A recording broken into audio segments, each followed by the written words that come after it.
অধিকারী বাংলার মুখ্যমন্ত্রী। এখন তিনি চিনার পার্কের ফ্ল্যাটে থাকেন, কিন্তু এবার তার পার্মানেন্ট অ্যাড্রেস কোনটা হতে চলেছে জানেন? সৌজন্য। হ্যাঁ, আলিপুরের সৌজন্যই শুভেন্দু অধিকারীর স্থায়ী ঠিকানা হতে চলেছে। সোমরাজের কাছ থেকে আরো একটু ডিটেল আপডেট নেওয়ার চেষ্টা করি। সোমরাজ, তাহলে কি কোথাও গিয়ে শুভেন্দু অধিকারীর সৌজন্যেই আলিপুরের সৌজন্য সেজে উঠছে?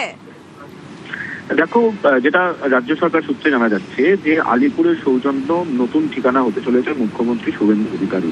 তুমি জানো যে শুভেন্দু অধিকারী যখনই কলকাতায় আসেন চিনার পার্কের ফ্ল্যাটে থাকেন, কিন্তু একটা রাজ্য সরকারের তরফে প্রস্তুতি নেওয়া হচ্ছে সৌজন্যকে, অর্থাৎ আলিপুরের যে বিল্ডিং পূর্বতন সরকার বানিয়েছিল সেই বিল্ডিংকেই নতুন রূপে তৈরি করার, এবং সেই প্রস্তুতি ইতিমধ্যেই শুরু করা হয়েছে বলে সূত্র মারফত জানা যাচ্ছে।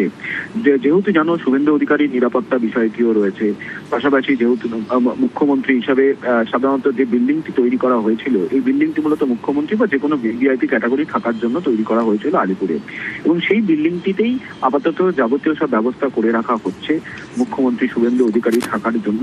এবং ইতিমধ্যেই রাজ্যের পূর্ত দপ্তরের আধিকারিকরাও এই কাজটি শুরু করেছেন বলেই সূত্র মারফত জানা যাচ্ছে।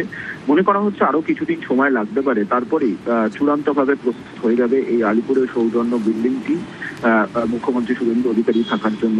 ইতিমধ্যেই এই বার্তা রাজ্য প্রশাসনের শীর্ষ স্তরেও পৌঁছেছে এবং তাদের তরফেই এই প্রস্তুতি নেওয়া শুরু হয়েছে, তেমনটাই সূত্র মারফত খবর।